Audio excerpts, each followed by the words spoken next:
किसी भी भारतीय नागरिक को चिकित्सा सुविधा की जरूरत नहीं है, चिकित्सकीय ज्ञान की जरूरत है। हेल्थ फैसिलिटीज नहीं चाहिए, नॉलेज चाहिए। और एक छोटा सा नियोजन, वो नियोजन क्या है?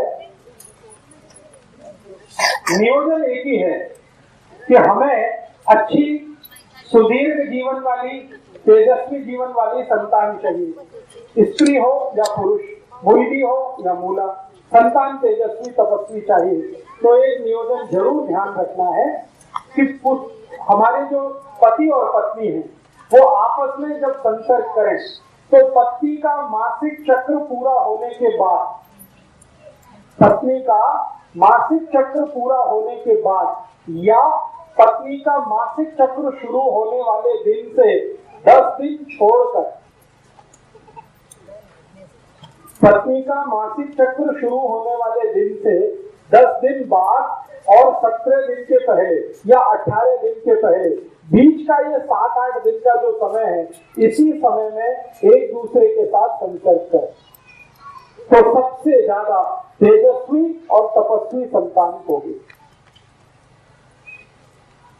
पत्नी के मासिक धर्म के शुरू होने वाले दिन को गिनकर 10वें दिन से 18वें दिन के बीच का जो समय है, यही सबसे अच्छा समय है तेजस्वी और तपस्वी संतान का। वही 7-8 दिन का समय। अब इसमें 2 तरह के दिन आएंगे, एक सम होंगे, एक विषम होंगे। जैसे 10वां दिन सम, 11वां विषम, 12वां सम, 13वां विषम, 14वां सम, 15वां विषम, 16वां सम, 17वां विषम, 18वां सम। तो जो सम दिन है उनमें अगर आप संसर्ग करेंगे तो 99% पुत्र होगा और विषम वाले दिन में संसर्ग करेंगे तो 99% पुत्री होगी। 1% इसमें अपवाद है और वो कहीं भी होता है। तो अगर आपको नियोजन करना है कैसा? अब व्यसन मुक्त युवक संघ में कुछ कार्यकर्ताओं के पास पुत्री है तो पुत्र चाहिए, तो उनके लिए ये माहिती मैं दे रहा हूं। और जिनके पास पुत्र है उनको पुत्री चाहिए, उनके लिए भी ये माहिती दे रहा हूं। सम दिन में जाएंगे तो पुत्र, विषम दिन में जाएंगे तो पुत्री। और एक और माहिती इसी नियोजन के लिए, आप जानते हैं महीने के 2 पक्ष होते हैं, एक शुक्ल पक्ष और दूसरा। तो जो शुक्ल पक्ष है, इस शुक्ल पक्ष के दिनों में अगर आप संसर्ग के लिए जाते हैं तो 99% आपके बेटे या बेटी का जन्म जो होने वाला है वो बहुत प्रतापी, तेजस्वी, लड़ने वाला, भिड़ने वाला होगा। छत्रपति शिवाजी, राणा प्रताप, ऐसे जो हमारे देश में भगत सिंह, ऊधम सिंह, चंद्रशेखर आजाद, ये सब शुक्ल पक्ष वाले लोग हैं। शुक्ल पक्ष आप समझते हैं, जब चंद्रमा लगातार बढ़ता हुआ होता है। और कृष्ण पक्ष उसका उल्टा। कृष्ण पक्ष में जब आप जाएंगे तो अच्छे से अच्छे साहित्यकार, वैज्ञानिक, बहुत बड़े डॉक्टर, इंजीनियर, चार्टेड अकाउंटेंट, ऐसे बच्चों का जन्म होगा। न्यूटन, आइंस्टाइन, जगदीश चंद्र खुराना, हमारे देश के बोस, हमारे देश के ये जो महान लोग साहित्य के क्षेत्र में, विज्ञान के क्षेत्र में, कला के क्षेत्र में आगे बढ़े हैं, ये सब कृष्ण पक्ष वाले लोग हैं। ठीक है। अब शुक्ल पक्ष और कृष्ण पक्ष का चक्कर क्या है? ये चक्कर है चंद्रमा के शरीर पर पड़ने वाली ऊर्जा। आप जानते हैं कृष्ण पक्ष में चंद्रमा नहीं होता और शुक्ल पक्ष में चंद्रमा बहुत तीव्र होता है। चंद्रमा की तीव्रता अपनी नहीं है। आपको मालूम है चंद्रमा का प्रकाश कहां से आया? सूर्य से। तो चंद्रमा की तीव्रता है तो वो उसकी अपनी नहीं है, सूर्य की तीव्रता है। तो आप समझ लीजिए शुक्ल पक्ष में सूर्य की तीव्रता है, तो उस दिन में जो संतान आएगी वो सूर्य जैसी ही होने वाली है। सूर्य कैसा है? जला के सबको राख कर दे, ऐसा।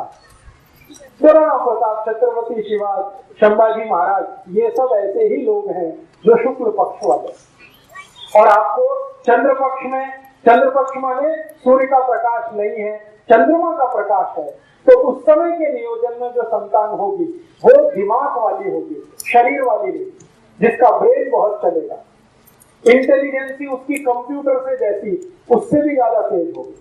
दुनिया में सारे दिमाग के काम करने वाले लोग चंद्र पक्ष के पैदा हुए, और शरीर से लड़ भिड़कर साम्राज्य स्थापित करने वाले लोग शुक्ल पक्ष के पैदा हुए। तो नियोजन आपको करना है, माहिती मैं दे रहा हूं, तो आप तय करिए आपके जीवन में क्या चाहिए। अब एक संतान आपके पास है, मान लो शुक्ल पक्ष वाली, तो एक चंद्र पक्ष वाली जरूर करना, क्योंकि दुनिया में दोनों की जरूरत है। खाली लड़ने भिड़ने वाला ही नहीं चाहिए, विज्ञान की खोज करने वाला भी चाहिए, क्योंकि दोनों से जीवन चलता है। शत्रु से रक्षा करने के लिए है और देश को आगे बढ़ाने के लिए भी है। तो एक संतान शुक्ल पक्ष की, एक चंद्र पक्ष की, ऐसा नियोजन करिए। एक संतान सम तारीख वाली, दूसरी विषम तारीख वाली, ऐसा नियोजन करिए, और बाकी के शुरू के नियम जितने मैंने बताए हैं वो सबको एक साथ पालन करना, ठीक है।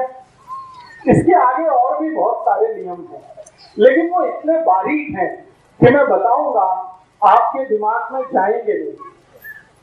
अभी जितना बताया है इतने पर आप प्रयास शुरू करें, उसके बाद बारीक नियम अगर जानना है तो एक पुस्तक मैंने लिखी है, भागवत जी के सूत्र पर 3 पुस्तकें मैंने लिखी है।